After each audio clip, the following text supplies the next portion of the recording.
Hey guys, tonight we slip back in time. Far back so far that the streets you walk are made not of cobblestones but of sun-baked earth, and the walls looming. Above you are blocks of stone so massive you swear only giants could have lifted them. Cicadas drone in the late afternoon heat, and you wipe sweat from your brow as you trudge through the gates of a citadel perched high above the plains. Welcome to Bronze Age Greece, where kings rule from fortresses that look more like mountain-sized puzzles than anything you'd ever call home. And by the way, if you're expecting democracies, sorry, you're a few centuries too early. Right now, it's all kings, warriors, and secrets scribbled on clay. You probably won't survive this without a bribe to the palace guards. So, before you get comfortable, take a moment to like the video and subscribe, but only if you genuinely enjoy what I do here. And while you're at it, drop a comment with your location and local time it s. Always wild to see who else is sneaking in history lessons while fighting off sleep. Now dim the lights, maybe turn on a fan for that soft background hum, and let's ease into tonight's journey together. The gates of Mycenae creak as you step through, and the famous Lion Gate stares down at you. Two stone beasts glare, frozen mid-snarl, guardians of a palace whose rulers have their hands on every scrap of grain, every shipment of bronze, every jar of oil. You can almost smell the smoke curling from kitchen hearths where servants stew lentils and roast goat, feeding the small army of scribes, guards, and hangers-on who make the palace hum like a hive. And somewhere in the heart of it, a king, maybe Agamemnon himself. If you buy Homer's tales, sits on a throne cushioned with imported fabrics, wondering whether to send messengers, soldiers, or threats to his neighbors. Life here is dazzling if you're on top.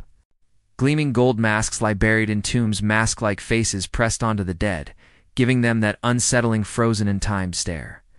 The famous mask of Agamemnon may or may not actually belong to him, but it certainly belonged to someone with power, wealth, and an ego large enough to demand shiny funerary bling. Historians still argue whether these treasures were meant for showing off to the living, or simply as a VIP pass for the dead in the afterlife. Either way, you can picture the mourners parading through torchlit halls, the air thick with incense, as treasures clink into the tomb. The scribes of these palaces, tucked away in quieter rooms, scratch mysterious symbols into wet clay. They're using Linear B, an early form of Greek so strange and angular it looks more like someone practicing math problems than writing sentences. For centuries, nobody could read it, until a few brilliant minds in the 20th century finally cracked the code.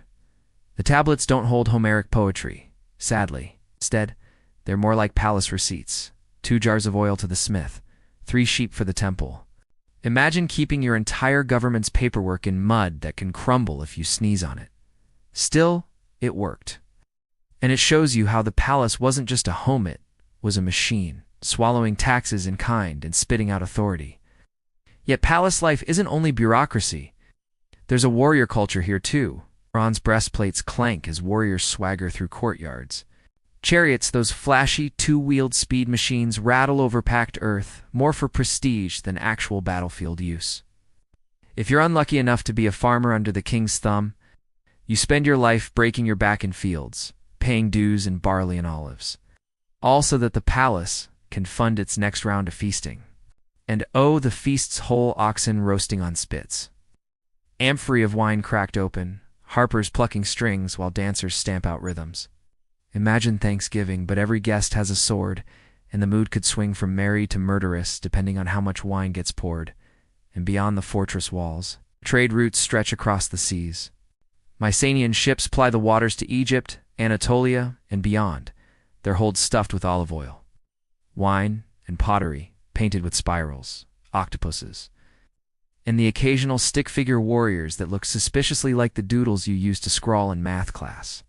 In return, they bring back copper and tin, the lifeblood of bronze, plus luxury items ivory, lapis, perfumes. This was a globalized world before globalization had a name.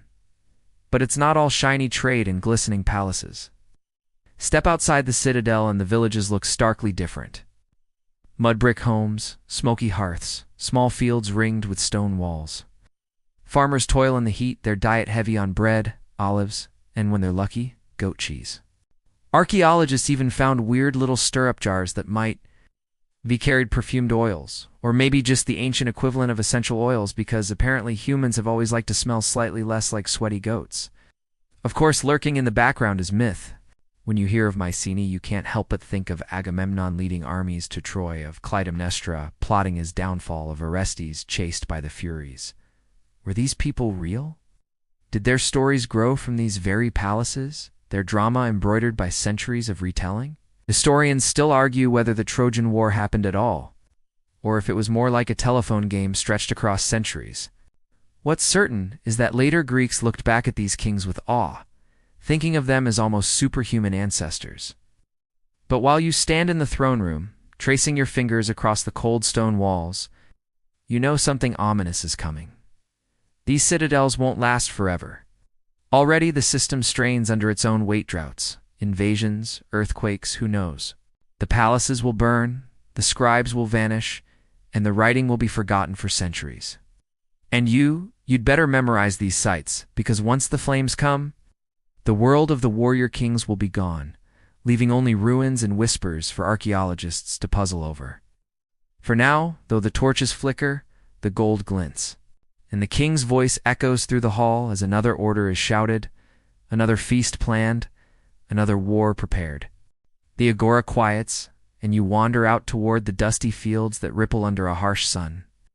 Here, the heartbeat of Greece is slower, steadier, and utterly essential. For democracy, city-states aren't T-powered by lofty speeches or marble temples, they re-powered by calloused hands gripping plows, by sweat dripping from brows, and by warriors drilling in dusty courtyards. Farmers and fighters, two sides of the same coin, each depending on the other, each shaping a society forever caught between the need to grow food and the need to defend it. You watch a farmer bend over furrows, guiding an ox yoked to a wooden plow that hasn't changed much in centuries. The soil is stubborn, thin in places, rocky in others. Greek land isn't generous like Egypt's Nile Valley or Mesopotamia's floodplains. Instead, it forces grit and innovation. Barley, the hardier cousin of wheat, becomes the staple. Grapevines cling to hillsides. Olives twist their roots into stony slopes. From these harsh fields come bread, wine, and oil, the holy trinity of Greek survival. Farming here is communal as much as individual. Neighbors share tools, swap labor during harvest, and gather at threshing floors to beat grain from stalks. Festivals mark the cycle. Sacrifices to Demeter for fertile soil, dances for Dionysus when the grapes are crushed. Religion seeps into the soil as surely as rainwater. Skip an offering, and if the harvest fails, you'll know who gets blamed. And yet, life on the land is precarious. One bad season can spell famine. Families hoard grain, measure out thin rations, and argue over debts. A quirky tidbit. Farmers sometimes buried small terracotta figurines in their fields, hoping the gods would notice and send rain. Superstition or strategy? Historians still argue whether these were sincere rituals or just insurance policies for nervous peasants. Either way you tread carefully, farmers are touchy about their fields, but the fields also grow something else. Warriors. Every able-bodied male farmer doubles as a soldier. When the polis calls, he sets aside his plow, straps on armor, and takes up his place in the phalanx. Picture it, rows of hoplites, each gripping a long spear and a heavy round shield, packed shoulder to shoulder like a living wall. Alone, a farmer with a spear isn't much. Together, in formation, they're nearly unstoppable. The armor itself gleams in the sun-bronze helmets with cheek guards, breastplates hammered to fit, greaves hugging shins. But it's the shield that matters most, as broad as a door, emblazoned with symbols, snakes, lions, gorgons. Each man's shield protects not only himself, but the comrade beside him. You realize the phalanx isn't just a tactic, it's a worldview. Strength comes from unity. Break formation, and everyone suffers. Like stay in line, and even kings tremble. Training is tough, though not in the Spartan sense just yet. Farmers drill in open fields, learning to march in rhythm, to pivot as one, to lower spears like a single, bristling creature. You catch yourself thinking it looks like an ancient marching band with pointy stick sept. This band can crush you flat. And yet, battles are rare. Most disputes between city-states are resolved with quick raids or skirmishes, not endless wars. A hoplite might fight a couple of times in his life, then go back to barley and olives. Still, the memory of standing shield to shield, the clash of bronze, the shouting yit lingers. I get the plow. He feels it in his muscles, in his pride. He's not just a farmer. He's a defender of his polis, a man whose sweat waters both crops and freedom. Life at home is shaped by this dual identity. Farmer eats bread made from his own barley, dips it in oil from his own olives, drinks watered wine from his own vineyard. Then he sharpens his spear, because tomorrow he might need it. His children learn to gather grapes, to herd goats, to mend net sand, to respect the shield hanging on the wall. The cycles of peace and war blur into one life. Historians still argue whether this model citizen as farmer-warrior created the conditions for democracy later on. After all, if you fight for your polis, don't you deserve a say in how it's run? For now, though, the connection is practical, not political. The polis survives because farmers feed it and defend it. Period. At twilight, you walk between rows of vines heavy with grapes. Farmers sing work songs, voices rising and falling with the rhythm of the harvest. Beyond the fields, you hear the clang of shields as hoplites practice in the fading light.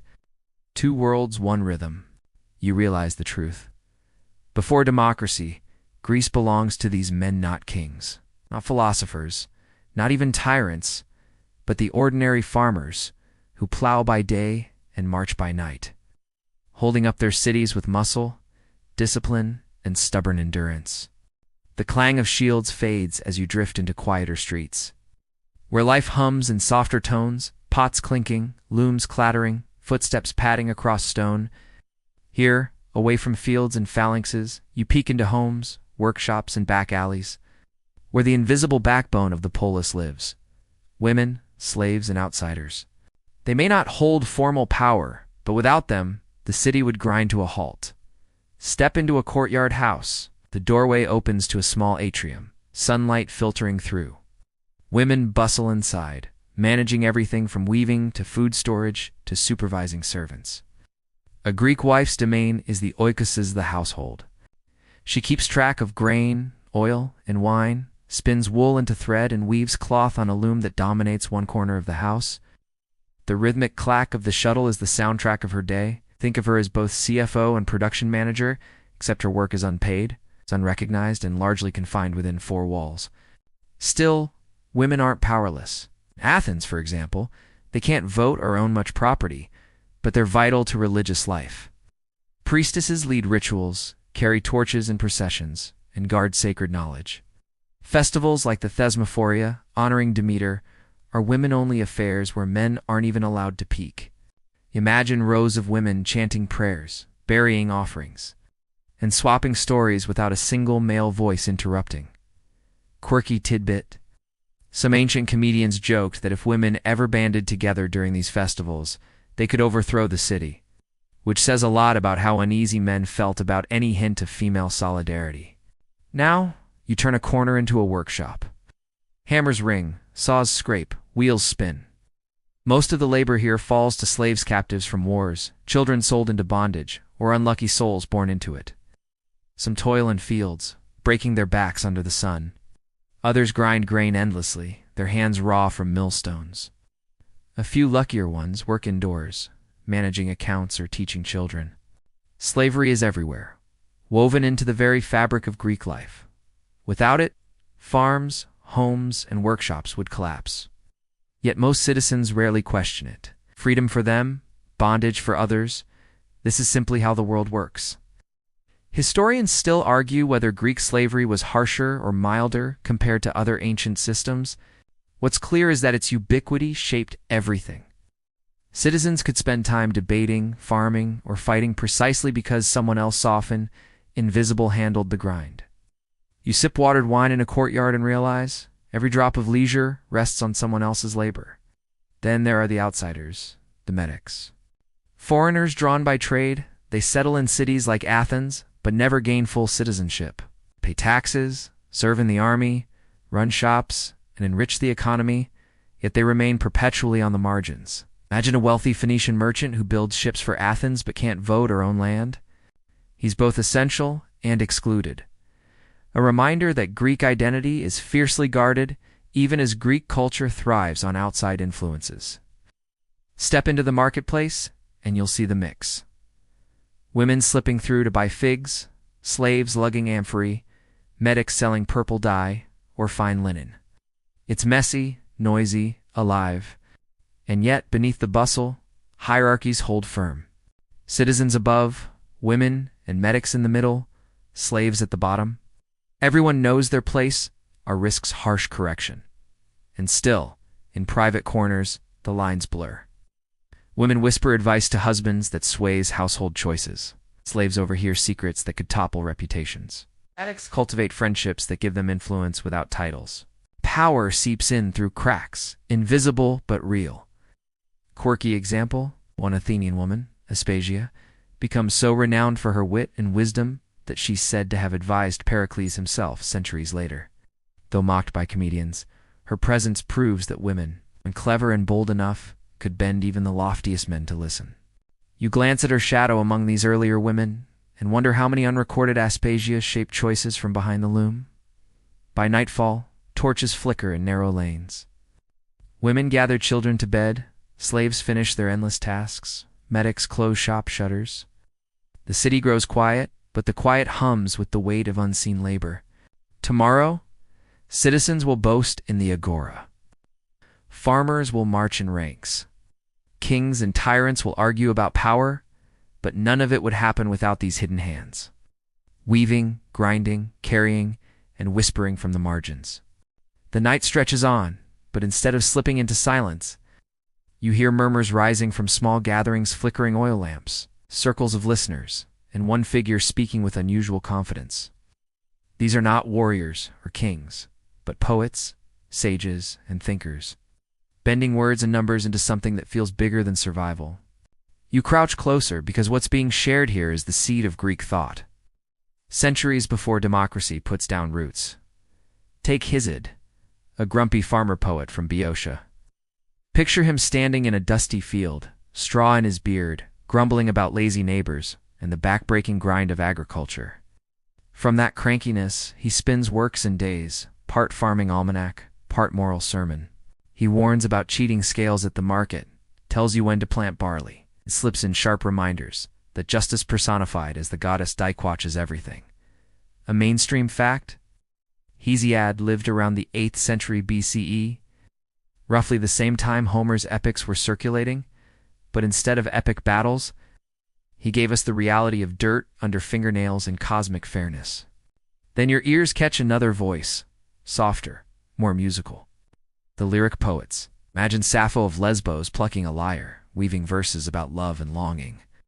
Her poems are intimate, almost whispered, as if you're eavesdropping on someone's diary. Only fragments survive, but the raw emotion is timeless. Quirky tidbit. Some fragments are so short, they're literally one word, like someone tore a love note mid-sentence and left only roses. Historians still argue whether Sappho ran an elite school for young women, or just gathered friends in a kind of musical salon. Either way, she proves not all poetry is about gods and heroes. Sometimes it's about the human heart beating under starlight. Meanwhile, sages wander, half philosopher, half magician. Pythagoras, the triangle Guy wanders around southern Italy in flowing robes, insisting numbers explain everything. To him, music, planets, even the soul, obey hidden ratios. He founds a cult-like community where followers live on beans, chant mystical formulas, and believe souls reincarnate. Yes, beans. One quirky legend claims Pythagoras banned beans not for digestion, but because he thought they housed souls of the dead. Next time you eye a plate of hummus, just remember you might be munching on someone's uncle. From another corner, a sage like Thales of Miletus declares boldly, "Everything comes from water." You might roll your eyes, but it's the first recorded attempt to explain the universe without invoking gods. No thunderbolt hurling Zeus, just one natural principle at the root of it all. Historians still argue whether Thales really predicted a solar eclipse in 585 BCE, or if later writers gave him credit to make him look extra impressive. Either way, the shift matters. Suddenly, people aren't just retelling myths, they're experimenting with reason. Philosophy, in these early moments, feels half-formed. It's part science, part superstition, part pub talk, stretched late into the night. Empedocles claims all things are made of four elements: earth, air, fire, water. Heraclitus insists everything flows, that you never step into the same river twice. You lean forward, trying to follow, and realize this isn't about perfect answers. It's about daring to ask questions at all. In the marketplace, rhapsodes recite Homer. In the countryside, Hesiod scolds lazy farmers.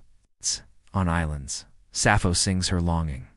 In temples, Pythagoras hums to numbers. It's like a chorus of voices, each testing the edges of understanding. The Greeks don't yet have universities or formal schools. Knowledge floats in conversations, in wandering teachers, in fragments memorized and passed along. You almost feel the electricity, the sense that words, if arranged just right, could tilt the world. By the time the lamps gutter low, you realize you've been carried far from kings and warriors. These poets and thinkers may not wield swords, but their ideas carve sharper paths. They're sketching the outlines of law, ethics, science, and art blueprints for worlds not yet built. And somewhere deep inside you feel a tug. This is where the soul of Greece is quietly taking shape.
The dawn after Sparta feels strangely different as you wander into Athens, a city still stretching and yawning before its famous leap into democracy. And here the streets are narrow, twisting alleys where merchants shout prices. Children chase each other past stalls of figs and olives, and aristocrats in fine cloaks look down their noses at almost everyone. The atmosphere buzzes with ambition, envy, and endless arguments. Athens before democracy is less about lofty ideals and more about messy, fragile experiments in balancing power. At the top of society sit the Eupatrids, the well-born. These aristocrats own vast estates, control the best farmland, and dominate politics. They're the ones feasting in halls decorated with painted pottery, discussing poetry and war strategy over cups of watered wine. If you're not part of their circle, good luck having a voice. Beneath them are small farmers, artisans, and merchants, hardworking but vulnerable to debt. And at the bottom, thetes, laborers with little property, hovering just above slavery. The gulf between rich and poor grows wider by the season. Debt is the great curse of early Athens. Imagine a struggling farmer borrowing seed from a wealthy noble. If the harvest fails, he owes not just the seed but interest. Eventually, Many Athenians end up in debt bondage working the land they once owned, sometimes even sold abroad as slaves. You shiver, because this doesn't sound like the birthplace of freedom. It sounds like a ticking time bomb. Historians still argue how widespread debt slavery was, but the fear of it lingers in every farmer's heart. Cue the lawgivers. The first major attempt at reform comes from Draco in the 7th century BCE. His laws are so harsh that draconian still means severe today. Steal a cabbage? Death? Owe money? Probably death. Basically, Draco's legal code is a blood-soaked rulebook that terrifies more than it helps. Quirky tidbit. Athenians later joked his laws were written not in ink, but in blood. Spoiler, they weren't laughing when they were enforced. Enter Solon, the wise statesman of the early 6th century BCE. Picture him as part philosopher, part social engineer, and part reluctant hero. He introduces the famous Sasakhtia, the shaking off of burdens, canceling debts, and banning debt slavery. For small farmers, it's like fresh air after years of suffocation. Solon also reorganizes society into 4 wealth classes, not based on birth but income. Rich landowners still dominate, but poorer citizens now have at least some say in public matters. It's not democracy, but it's a crack in the old aristocratic wall. Yet reforms never please everyone. The rich grumble that they've lost power. Poor complain reforms don't go far enough. Into this tension steps the figure of the tyrant, not always the bloodthirsty dictator the word suggests, but more like a strongman who seizes power by appealing to the masses. Pisistratus, for example, marches into Athens with armed supporters, loses power, regains it, and rules with surprising effectiveness. He sponsors festivals, builds temples, supports farmers, and turns Athens into a cultural hub. People may whisper about his tricks, including one stunt, where he paraded into town with a tall woman dressed as Athena, but many Athenians enjoy the stability he brings. Meanwhile, religion pulses at the heart of Athenian life. The Acropolis is not yet crowned with the Parthenon, but shrines and altars already stud the rocky hill.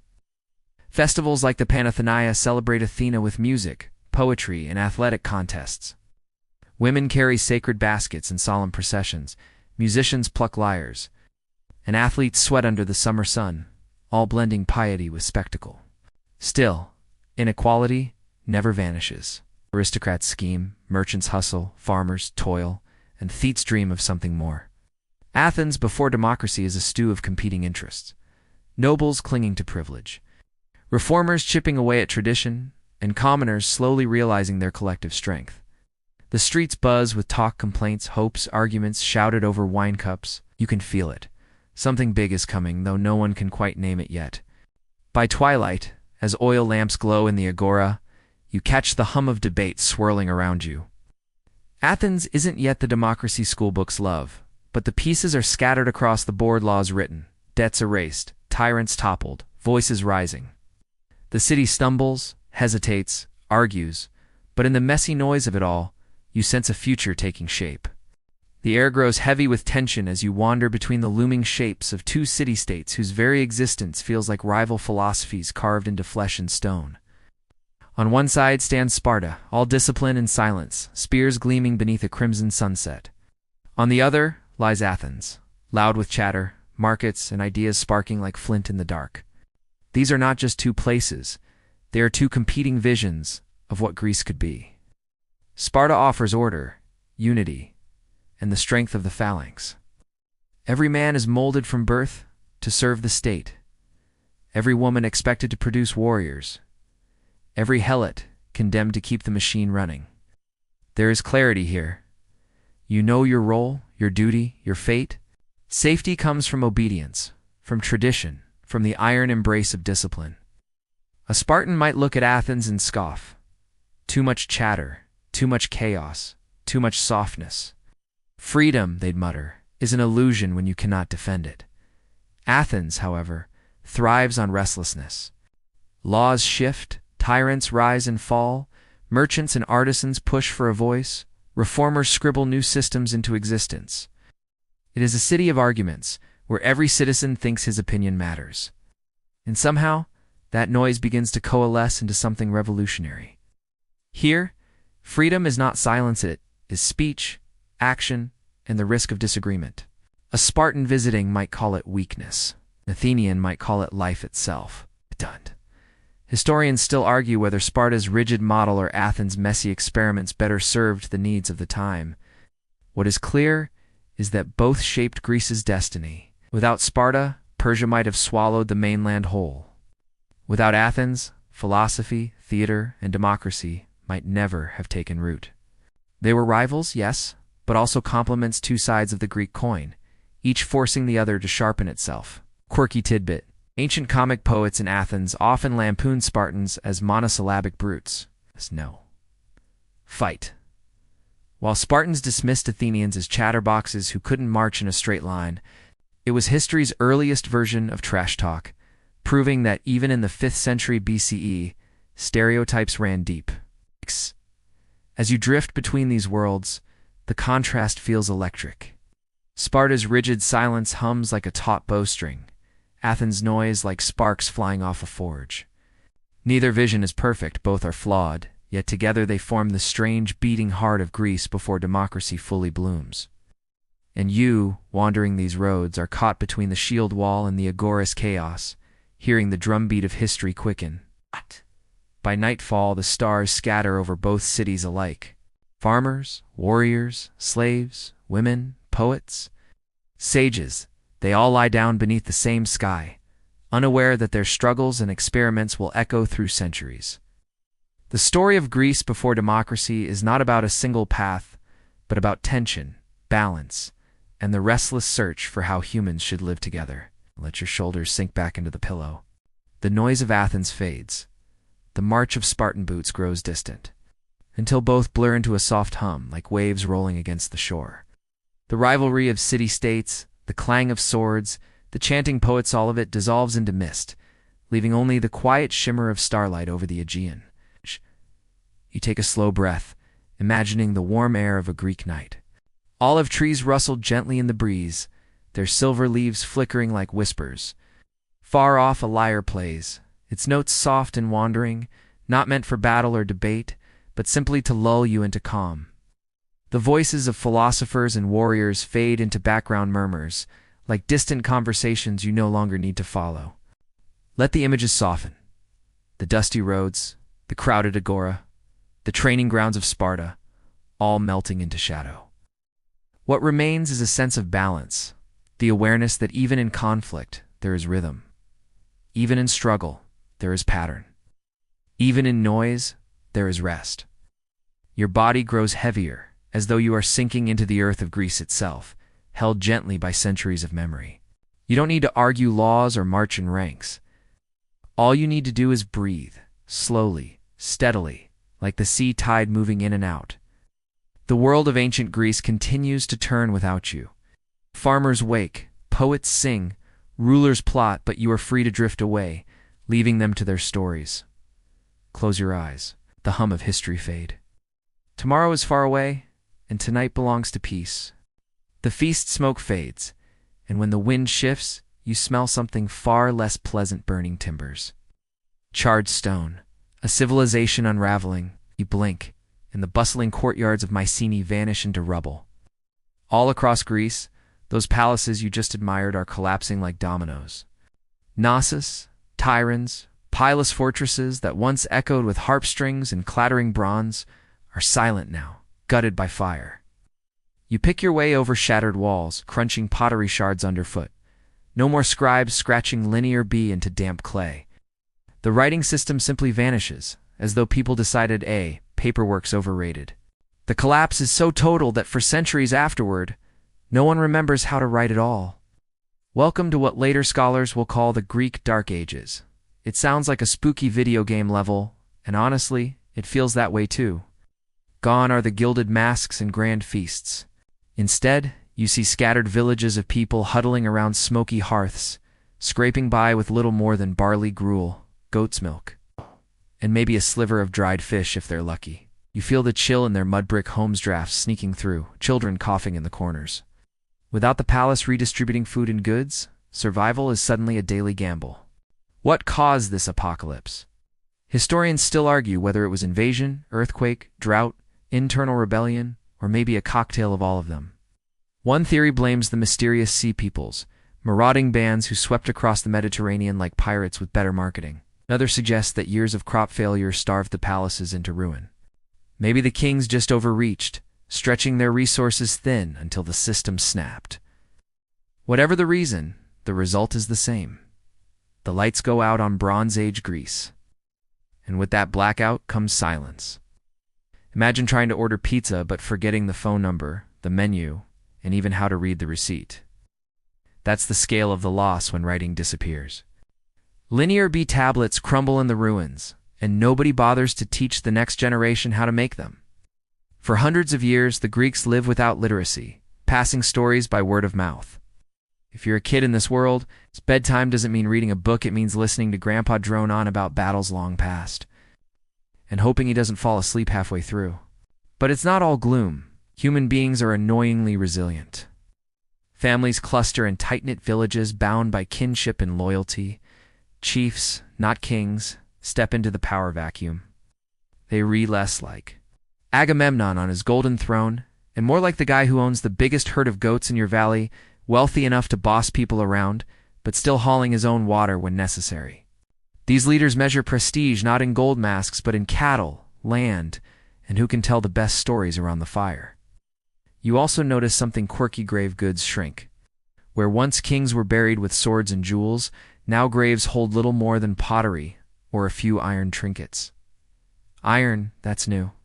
Bronze was expensive and tricky to make, requiring copper and tin from faraway mines. Iron, though, is everywhere. It takes more effort to smelt, but once people figure it out, weapons and tools become cheaper and sturdier. So, while your house may be small and smoky, at least your plow blade lasts longer, and your neighbor's spear doesn't snap the first time it hits a shield. Small victories. The villages themselves huddle on defensible hillsides, with walls more symbolic than mighty. People farm barley, keep sheep, and plant olives. Though harvests are meager, trade shrinks to local barter. You give me wool, I'll give you grain. And yet, here and there you glimpse signs of slow recovery. Pottery styles evolve with the famous geometric design circles, zigzags, stick figures decorating jars. They look almost childlike, but there's charm in their simplicity. They're the doodles of a society teaching itself how to be creative again. At night, under a sky smeared with stars, you hear a sound rising from the darkness: song. Without writing, memory lives in rhythm and rhyme. Bards wander from village to village, carrying news, myths, and ancestral tales in sprawling verses. Imagine Spotify, but your playlist is one guy with a lyre and lungs of steel. These songs knit the scattered communities together, keeping the memory of heroes alive, even when their palaces are dust. Of course, survival isn't romantic when you're the one doing it. Famine hovers like a shadow. Archaeological bones from this era show stunted growth, signs of malnutrition. You feel the gnaw in your belly, the worry in every parent's eyes as they count out the last jars of grain. And yet, even in this dark age, human stubbornness refuses to vanish. Children still play games with pebbles. Young men still carve graffiti into rocks. Old women still mutter prayers to half-remembered gods. The culture doesn't die, just waits. And then there's the odd mystery. In certain graves, archaeologists find bronze weapons carefully placed, even when the rest of the burial is modest. Were these symbols of fading prestige? Or perhaps talismans passed down from the glory days of Mycenae, clung to by families who whispered, "Once we were great." Historians still argue whether these relics prove continuity or desperation.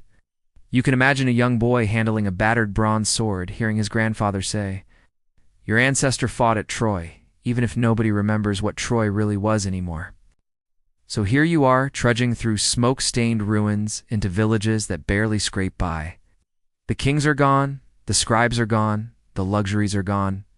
But in the dark, a flicker remains. Storytelling, kinship, resilience there, the embers that will, centuries later, flare into something new. Right now, you're just trying to stay warm by the fire. But you, Dante, realize you reliving through the reset that will make Greece's future possible. The fire crackles low, sparks floating into the night sky, and a hush falls over the little village. Then you hear it, the long, rolling chant of a bard. His voice cuts through the darkness, not soft but booming, trained to reach every ear, even over the howl of the wind. He cradles a lyre strung with sheepgut, plucking chords that seem to thrum right down into your chest.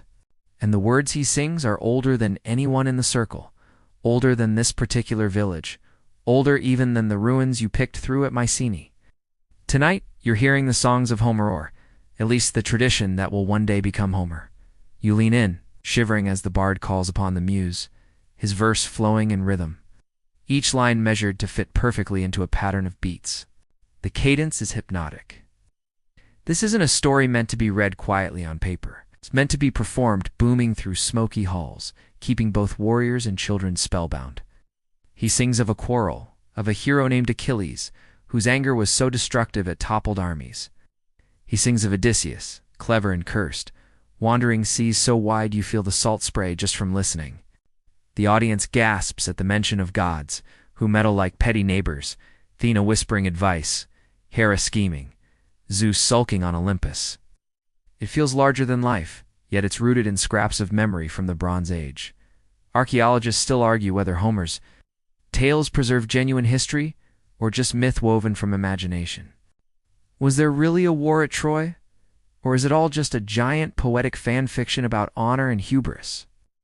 The ruins of a city at Hisarlik, in modern Turkey, seem to line up suspiciously well with the idea of Troy. But was it the Troy? Or just one of many cities smashed in those chaotic centuries? Nobody knows for sure, and that uncertainty gives the stories their power. They hang between truth and legend, a foggy mirror reflecting what might have been. And you notice something clever. These epics aren't just entertainment, they're memory banks. With writing lost, oral tradition is the only way to preserve cultural identity. Poets keep genealogies, heroic deeds, and moral lessons alive, all disguised as thrilling adventures. You want to know who your ancestors were? Sit down, hush up, and listen to the song. You want to remember what courage looks like? Watch Achilles sulk, rage, and finally sacrifice his pride. You want to know the cost of arrogance? Listen to Agamemnon insult a warrior and nearly doom an entire army. These stories are instruction manuals disguised as bedtime blockbusters, and they evolve each time they're sung. Maybe one bard adds a clever simile about a lion in the grass. Another throws in a new insult to make the crowd laugh. With over generations, the tales grow and mutate until by the time someone finally writes them down centuries later, they've become sprawling epics of tens of thousands of lines. That's not just memory, that's cultural editing long before Wikipedia. Of course, you can't miss the humor. Between speeches about glory and fate, Homeric heroes sometimes act like squabbling kids.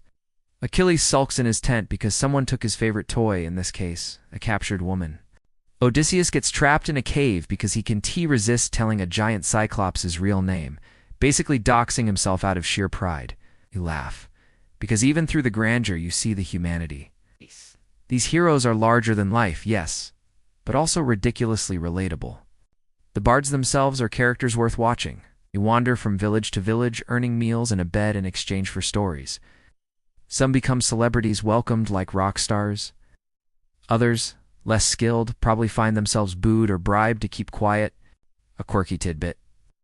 In some accounts, bards would invoke not just the muse but also memory spirits like Mnemosyne to help them recall thousands of lines. It's like saying, "Dear brain, don't fail me now," before launching into hours of recitation. And let's be honest, without these performances, the Dark Ages would feel unbearably bleak. Imagine endless nights of hunger and cold, with no Netflix, no books, no radio. These songs are the glue that holds communities together. They provide not just entertainment but identity. You're not just a starving farmer, you're a descendant of heroes, tied to a grand saga stretching back to gods and kings. That's a comforting thought when your dinner is half a loaf of barley bread. Scholars today debate whether Homer was one person or a collective tradition. Was there a single genius who stitched the Iliad and Odyssey together? Or did generations of nameless poets gradually shape them? Historians still argue whether Homer was an actual man or more like a brand name slapped on a long oral tradition. But in your ears tonight, it doesn't matter. What matters is the rhythm, the passion, the way the words lift you out of your mud brick house and drop you into a battlefield blazing with spears. The fire burns low, the bard's voice softens, and the final chords fade into the crackle of the hearth. You realize the stories aren't just tales, they're lifelines, keeping a fractured people connected across valleys and generations. Without the palaces, without the scribes, without the gold. What the Greeks have left is memory, and memory wrapped in verse can outlast stone. The bard's voice fades into the night, leaving only the chirp of crickets and the soft shuffle of goats settling in their pens. Dawn creeps over the hills, and you find yourself wandering into the heart of everyday life. Forget the golden masks and fiery epics. You're in a small village now, where survival depends on dirt, sweat, and the thin threads of family loyalty. You pass mud brick homes clustered together like huddled sheep, each with a roof that doubles as storage space or a drying rack for herbs. The air smells of smoke from hearths where women knead barley dough into flat loaves, baking them on hot stones. Chickens cluck and scatter as children chase each other, their laughter mingling with the braying of donkeys. If you're lucky, breakfast is a slice of bread dipped in olive oil. If you're not, it's just bread and maybe stale at that. Life revolves around the Okos, the household. This isn't just mom, dad, and the kids. It's an extended web of grandparents, cousins, servants, and sometimes slaves, all working together to keep the family afloat. The head of the household, usually the eldest male, acts like a mini-king, makes decisions about farming, marriage alliances, and even which cousin you are going to loan your only goat to when his flock mysteriously disappears. Clan loyalty is everything. Without it, you're one bad harvest away from starvation. The fields stretch around the village, patchwork plots of barley, wheat, and olives. Farmers rise with the sun, bending low under the weight of wooden plows pulled by oxen. You watch them hack at weeds with bronze or iron tools, their hands calloused, their backs bent.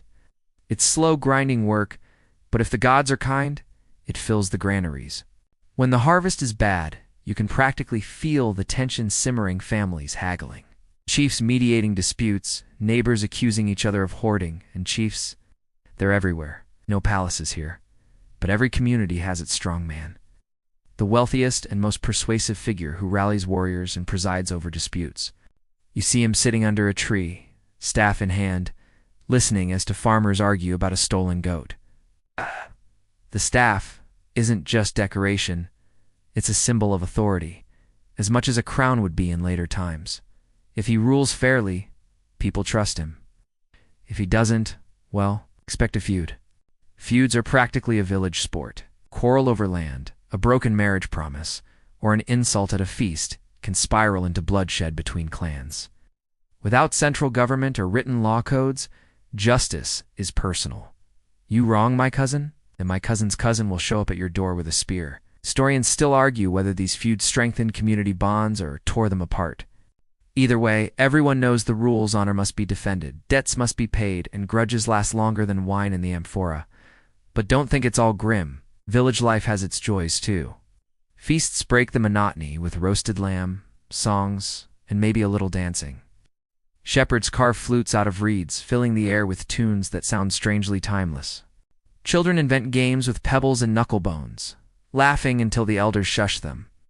Women gather at wells, gossiping as they haul water, weaving tales almost as entertaining as Homer's, in quirky detail. In some places, archaeologists have found little clay figurines of animals and people, likely used in household rituals. Imagine kids making action figures out of clay, then sneaking them into family shrines. Religion seeps into everything. Small shrines dot the landscape, some dedicated to gods you'll recognize later. Zeus, Hera, Athena, but right now they're still shadowy figures, half local spirits, half emerging deities. Offerings are simple: a jug of wine, a chunk of meat, a lock of hair. You whisper prayers before planting and after harvesting, hoping the unseen powers don't turn their backs. If the rains fail, you might even see a desperate ritual: elders burning bones. Families parading livestock, everyone begging the gods to listen. Daily rhythms are broken by seasonal gatherings. Villages occasionally band together for festivals, marriages, or musters of warriors. At these moments, you sense the stirrings of something bigger than a household, bigger than a clan. Bonds stretch outward, linking communities that one day will knit into city-states. For now, though, it's fragile, held together by marriage ties, trade, and the ever-present threat of raiders. Ah yes, raiders. life is dangerous. You keep your spear handy, not because you're planning to conquer the world, but because the next valley's warriors might fancy your goats. Homes double as fortresses, with narrow doors and thick walls. When a raid happens, families pile inside, clutching their valuables and praying the attackers lose interest. Sometimes they do. Out. And if you survive, you rebuild, muttering that the gods have poor taste in humor. Even in these uncertain times, culture sprouts like weeds through cracks. Songs, rituals, crafts, they remind people they're more than just farmers scraping by. The geometric pottery styles flourish, with neat patterns of circles and lines that almost look like an ancient attempt at graphic design. Historians still argue whether these motifs carried symbolic meaning or were simply because it looks nice. Either way, they signal creativity, pushing through hardship. And while Homer's heroes clash in far-off epics, here in the village, ordinary people live quieter, but no less important dramas: births, deaths, marriages, harvests, quarrels. Their lives rarely make it into the grand tales, but without them, there'd be no Greece to sing about. So you sit by the fire again, bread in hand, listening to another day's gossip, another round of laughter, another prayer whispered into the night. The world is small, but it's holding together, thread by thread. The village fires flicker out one by one, and as you wander farther, the night gives way to something new: movement, bustle, the faint gleam of ships bobbing at a shore. The dark ages have lingered for centuries, but slowly, like embers catching in dry straw, Greece stirs awake. You hear the clang of hammers in forges, smell the tang of fresh-cut timber, and see markets humming, where once there were only barter and silence. Welcome to the archaic age, the dawn before the blaze. You step onto a dusty road that actually goes somewhere now. Trade routes knit Greece back into the Mediterranean network, and suddenly, the world feels bigger again. Ships slide from harbors, their sails snapping in the wind, carrying jars of olive oil, amphorae of wine, and bundles of painted pottery. In return, they bring back grain from Egypt, luxury cloth from the East, and new ideas that spark in Greek minds like lightning strikes. You realize quickly that this is no longer a survival-only society. It's a society stretching, experimenting, hungry for growth. And speaking of hunger, listen closely in the marketplace. For the first time in Greek history, you hear the jingle of coins. Shiny little stamped pieces of metal, each bearing an image that says, "This is worth something." Lydia, across the sea, gets credit for inventing coinage. But the Greeks eagerly adopt it, and soon the jingle of drachmas and staters changes everything. No more awkwardly trading goats for jars of oil. You've now got portable wealth in your pouch. Mainstream historians call this one of the greatest economic revolutions in human history.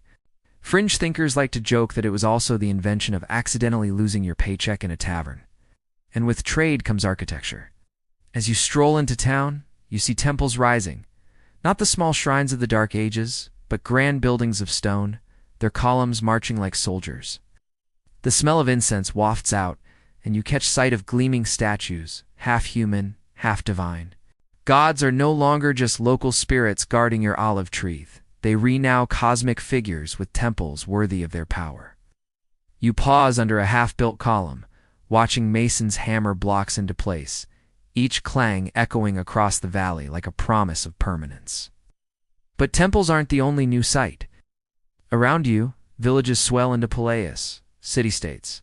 Athens, Corinth, Sparta, Thebes, names you'll come to know well later, start as modest settlements and grow into organized communities with walls, markets, councils, and armies.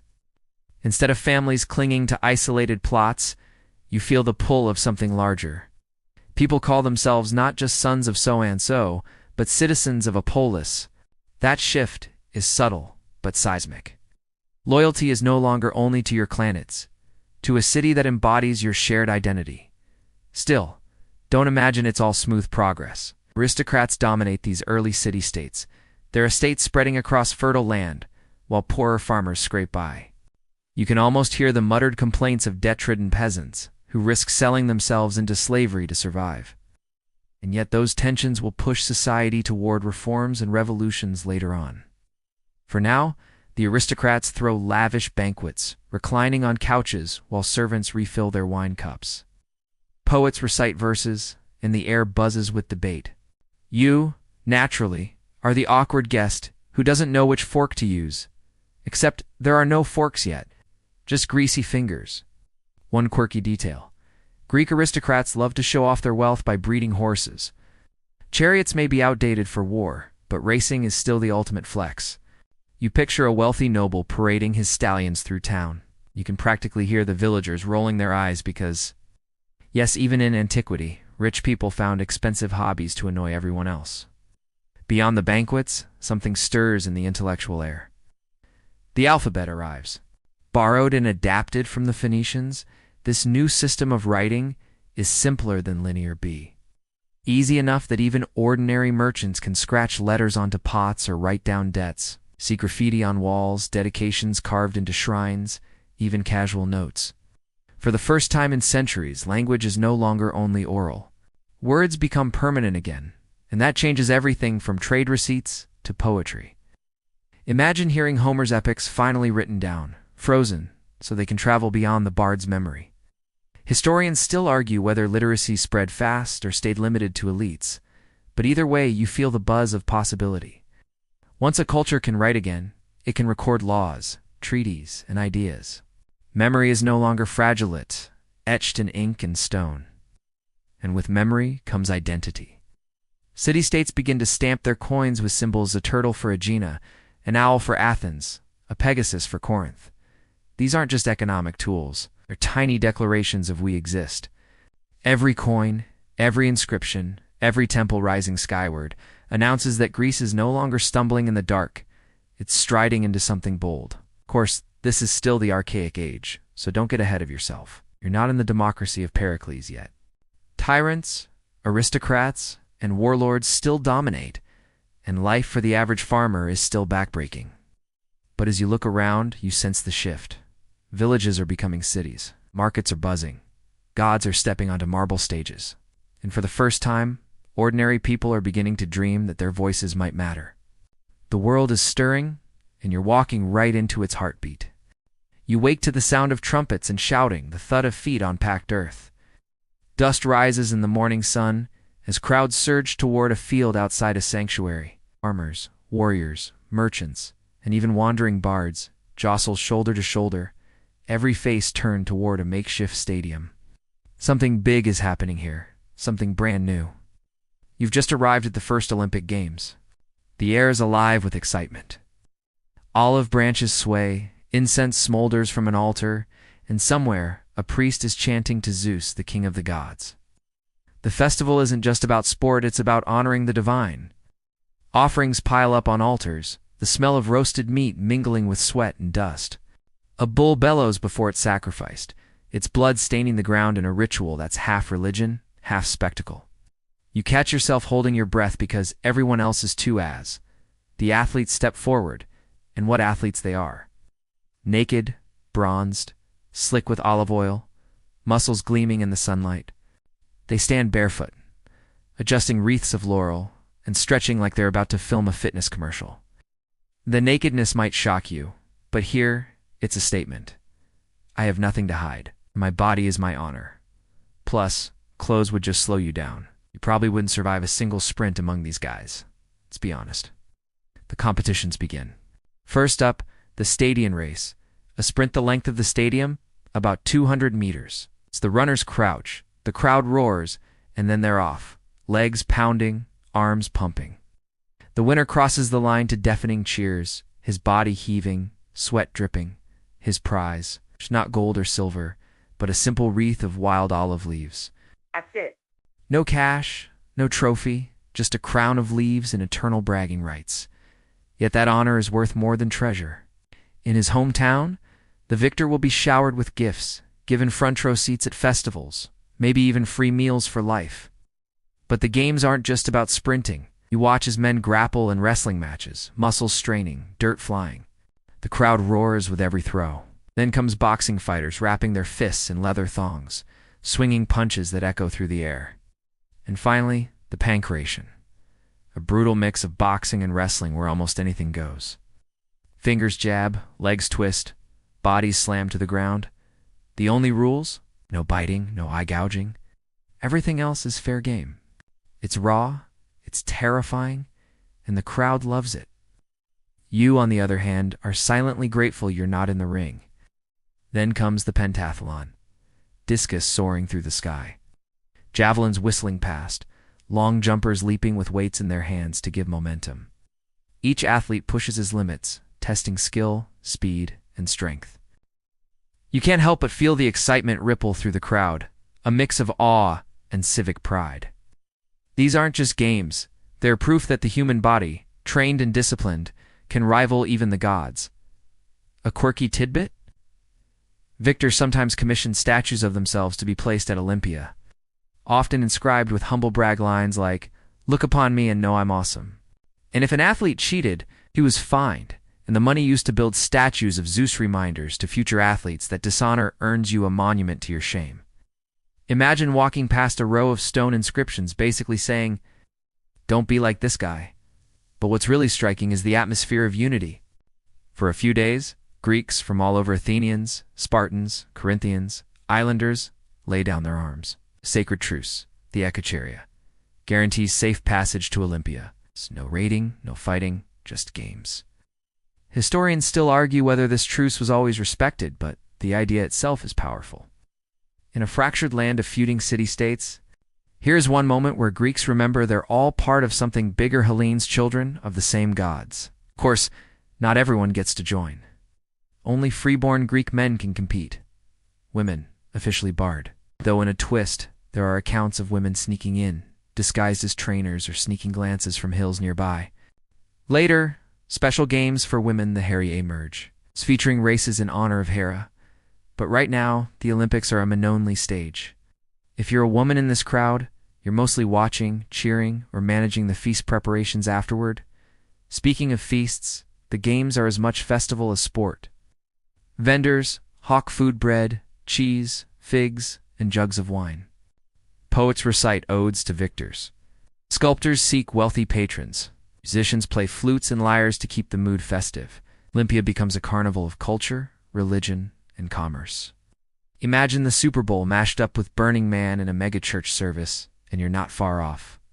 The games also spread ideas. Philosophers mingle with merchants, aristocrats with athletes, priests with poets. You overhear talk about laws in distant Peleus, new ship designs, or rumors of colonies overseas. Olympia is a networking hub before LinkedIn, where alliances are forged, reputations made, and the Greek identity itself reinforced. As the sun sets, torches flare, and the victors are crowned. The olive wreaths gleam faintly in the firelight, symbols of a glory that will outlast the moment. For you, sitting in the crowd, the experience feels larger than sport. It's the heartbeat of a culture waking up, realizing that competition, honor, and shared ritual can bind a people together as surely as stone walls or spears. And somewhere in the dust and sweat, you glimpse the shape of things to come. A Greece, not just of villages, but of cities proud and distinct, linked by festivals and rivalries, bound together in their love of spectacle, honor, and the gods who demand both. The sea calls you now. The salt wind fills your nose, gulls wheel overhead, and the horizon glimmers like an open invitation. You find yourself aboard a creaking wooden ship, its hull groaning as oars dip in rhythm. The deck is crowded with restless men, farmers turned sailors, young aristocrats chasing fortune, and a few desperate second sons who will never inherit land back home. They're not raiding, at least not officially. They're colonizing. Greece has grown too small for its people, and so, in the 8th and 7th centuries BCE, you sail with them into the unknown. Life back home has gotten crowded. Farms once large and fertile have been carved thinner with each generation. Population booms after the Dark Ages mean mouths to feed multiply faster than fields can support. Hunger doesn't care about family honor, so communities make a decision. Pack up, pick a leader, load ships, and find new land where fields stretch wide and harvests might actually keep you alive. Your vessel hugs coastlines first, then braves the open sea. You pass jagged islands, rocky promontories, and water so deep it seems bottomless. At night, The stars guide you, Orion, the Pleiades. Constellations that have whispered to sailors since before Homer. The voyage is dangerous. Storms can snap masts. Pirates lurk in hidden coves. And sometimes, the locals you meet are less than thrilled to see strangers staking claims. You cling to the railing, whispering that same thought from before you. Probably wouldn't survive this. At last, land emerges. Maybe it's the southern coast of Italy, where volcanic soil promises rich harvests. Maybe it's Sicily, with rivers ripe for irrigation. Or perhaps it's the shores of the Black Sea, where wheat fields roll farther than the eye can see. Everywhere you look, Greeks are planting colonies. Syracuse, Byzantium, Massalia, modern Marseille, Cyrene in North Africa. Each becomes a seed of Greek culture in foreign soil, carrying God's language and traditions into new frontiers. The process is ritualized. Before leaving, colonists consult the oracle at Delphi, because no sane Greek undertakes a life-altering decision without asking a cryptic priestess first. She mutters her riddles, and leaders interpret them sometimes wisely, sometimes disastrously. Once the colony site is chosen, fires are carried from the homeland's hearth to light the new city's sacred flame, binding old and new together. Home isn't abandoned, it's replicated. But colonies aren't just mini-me versions of their mother cities. Over time, they develop their own flavor, shaped by geography and neighbors. In Sicily, Greeks mingle with Phoenicians and native Sicels. In Egypt, they rub elbows with Egyptians and Libyans. You might find local gods merging with Greek ones, Zeus taking on traits of foreign sky deities, Apollo worshipped under exotic epithets. Trade flows too. Wine and olive oil out, grain and metals in.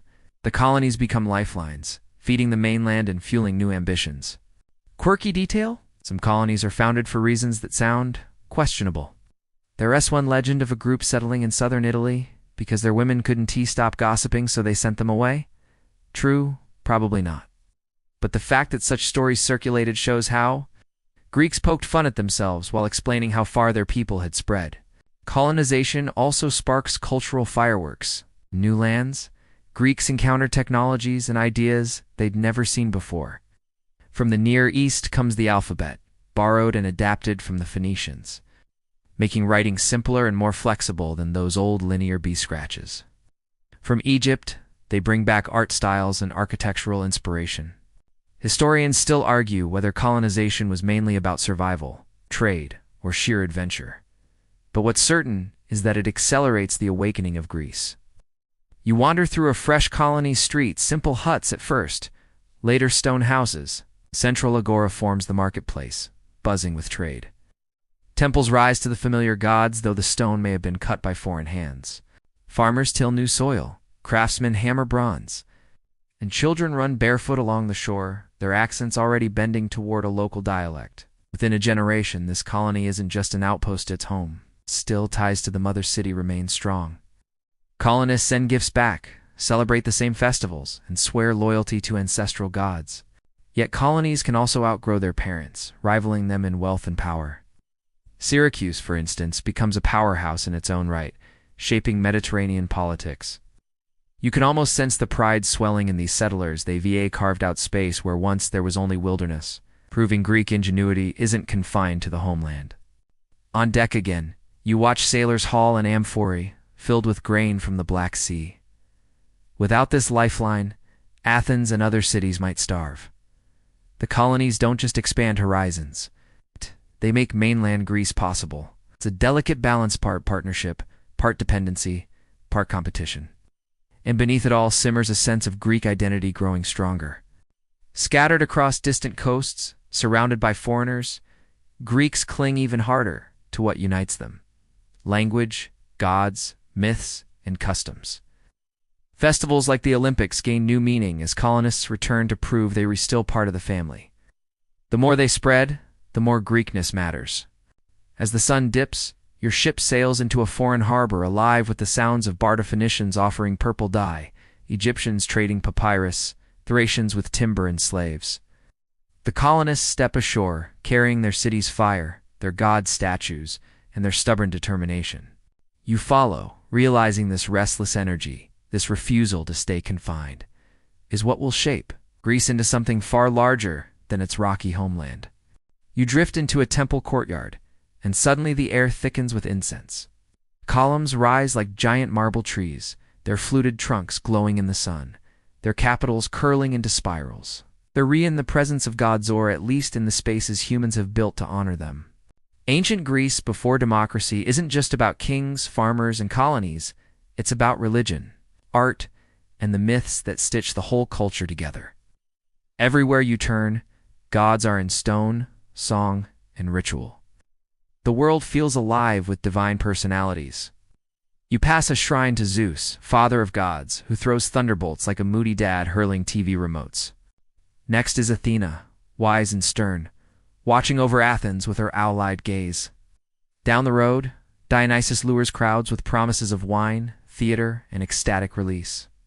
Each god has their fan club, their festivals, their particular brand, and you're just trying not to offend any of them. Step wrong, say the wrong oath, and suddenly your harvest withers, or your ship goes down in a storm. Religion here is not about personal salvation. It's about community, ritual, and keeping cosmic balance. You don't sit alone with a prayer book. You march with neighbors in processions, lead bulls to sacrifice, and toss barley grains into the fire.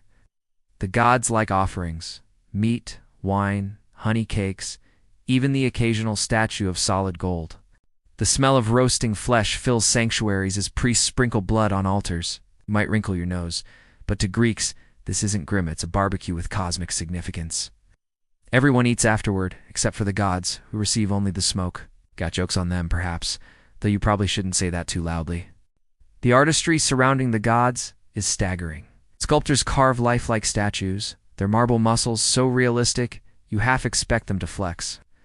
Temples become canvases of myth, pediments filled with battles between gods and giants, friezes showing parades of citizens carrying offerings. Even pottery gets the divine treatment. Black figure vases depict Heracles wrestling lions, Apollo strumming his lyre, or satyrs partying far too hard. Imagine sipping wine and seeing your drinking cup decorated with Dionysus himself egging you on. Quirky tidbit: some sanctuaries house talking statues. Priests might manipulate hidden tubes or echo chambers to make it seem as if the god was answering questions. Was it theater, trickery, genuine belief? Historians still argue whether worshippers actually thought the statues spoke, or whether they enjoyed the spectacle, knowing full well it was human-made magic.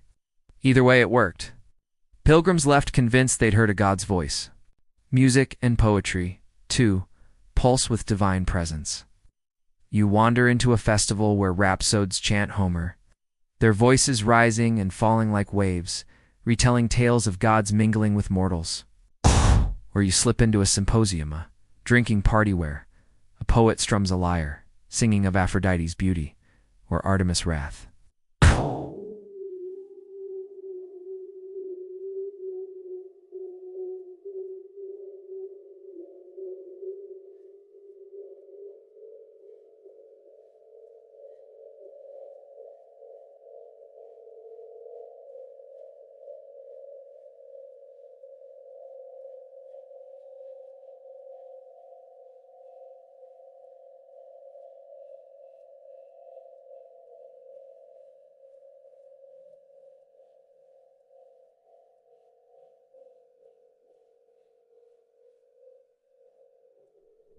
After a few cups of watered wine, you're nodding along, swaying, half believing the goddess herself might stroll through the door. And then there's Dionysus, the oddball god, who blurs boundaries. His festivals are rowdy, filled with masks, dancing, and drama. From these drunken, ecstatic rituals, theater is born. At first it's just choruses chanting hymns to Dionysus, stomping in rhythm. Then actors emerge, playing heroes and villains, gods and mortals, all under his gaze. You sit in the audience of a hillside theater, the sun on your face, and realize this is more than entertainment. It's communal therapy, a way to explore fear, loss, love, and justice, while under the protective umbrella of a god who loves excess. Everywhere, religion also serves politics. A city-state builds a massive temple, not just to honor Athena or Apollo, but to flaunt wealth and power. Priests become guardians of civic memory, overseeing rituals that tie generations together. Oracles, especially at Delphi, wield Influence that can sway wars and shape laws. Want to invade your neighbor? Better check what Apollo thinks first. Conveniently, his answers usually come in riddles vague enough to mean anything. If you cross the river, a great empire will fall. Nice advice, though it might be your empire that collapses, and yet the system works. Shared gods bind scattered Greeks into one cultural family. Whether you're from a colony in Sicily or a farm in Boeotia, you recognize Zeus' thunderbolt and Athena's spear. The myths you grew up with are the same ones being sung in foreign lands. It's cultural glue, thicker than politics, thicker even than bloodlines. Historians still argue whether the Greeks believed in their myths literally, or whether they saw them more as symbolic truths. For you, standing in a smoky sanctuary, it doesn't matter. Belief here isn't an internal checklist, it's participation. As long as you sacrifice, chant, march, and feast, you're in. Skip the rituals, and you risk being labeled impious, even dangerous. And nobody wants to end up like poor Socrates centuries later, accused of disrespecting the gods. By twilight, the temple courtyards glow with torchlight. Statues loom above you, their marble faces flickering between shadow and fire.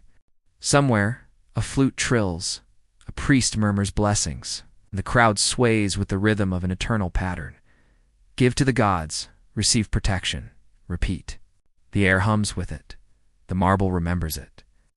And you, slipping further into the rhythm, realize that here, before democracy, Greece's heartbeat is not the assembly hall but the sanctuary, where gods and mortals meet in stone, song, and sacrifice.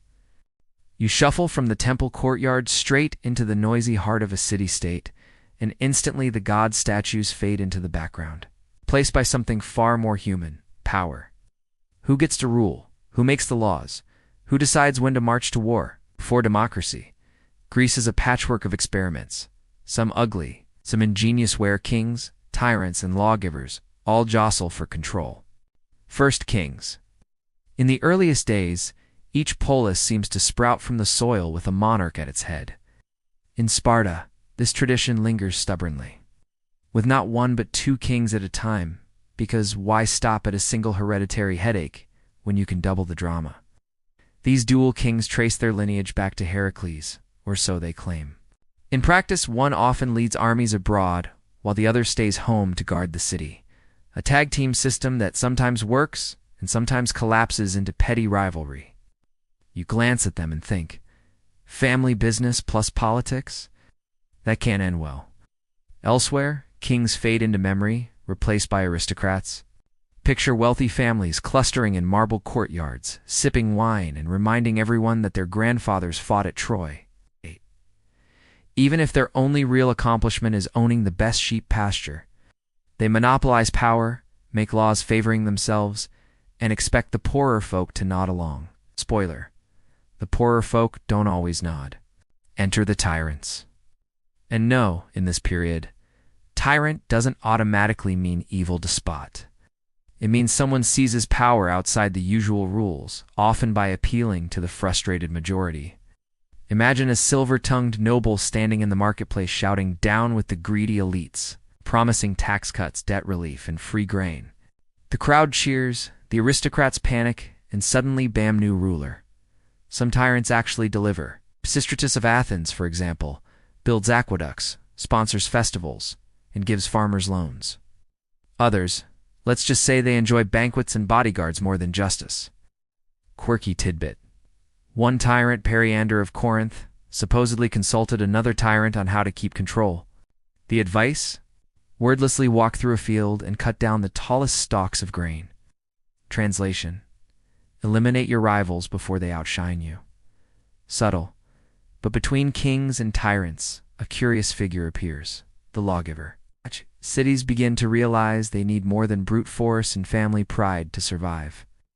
They need rules everyone can at least pretend to agree on. So they call in respected elders to draft laws, often written down so no aristocrat can claim, actually. The law says I win. Draco of Athens earns fame and infamy for carving laws so harsh that draconian becomes a byword for severity. Steal a cabbage? Death. Forget to return a borrowed hoe? Death. Okay, maybe not literally every offense, but enough that Athenians quickly decide they'd like a gentler touch. Cue Solon, whose reforms cancel some debts, free certain enslaved citizens, and balance power between rich and poor. Historians still argue whether Solon was a genuine champion of the people or just a clever aristocrat preventing revolution. Either way, his laws become stepping stones toward something new, though democracy itself hasn't arrived yet. Right now, it's a tug-of-war between groups, each pulling for advantage, each reshaping the city's future in fits and starts. Meanwhile, back in Sparta, things take a very different turn. There, the legendary lawgiver Lycurgus, who may or may not have even existed, allegedly creates a system where kings, elders, and an assembly all share power under strict rules. Whether Lycurgus was a man, a myth, or a committee's invention, the result is real enough. A militarized society where citizens eat in common mess halls, live by iron discipline, and measure wealth not in gold, but in iron bars dipped in vinegar. Try sneaking one of those into a vending machine. Walking through these city-states, you can almost feel the experimentation buzzing in the air. One place clings to monarchy, another falls under a tyrant. A third tries codified laws, and yet another invents odd hybrids. The common thread? Restlessness. Nobody's satisfied with the old ways, and everyone's searching for a system that balances power, prevents chaos, and keeps hungry mobs from torching the marketplace. As dusk settles, you sit in the agora listening to heated debates. Farmers complain about debts. Aristocrats sneer about respect for tradition. Young men gossip about whether the new tyrant is secretly lining his pockets. And in a corner, an old man mutters about justice, hinting that perhaps the people themselves should have a say. It's just a murmur now, a seed barely planted. But as you yawn and stretch, you realize, before democracy can bloom, Greece must wrestle with kings who cling, tyrants who seize, and lawgivers who scribble rules onto wooden tablets in the hope that words can tame ambition.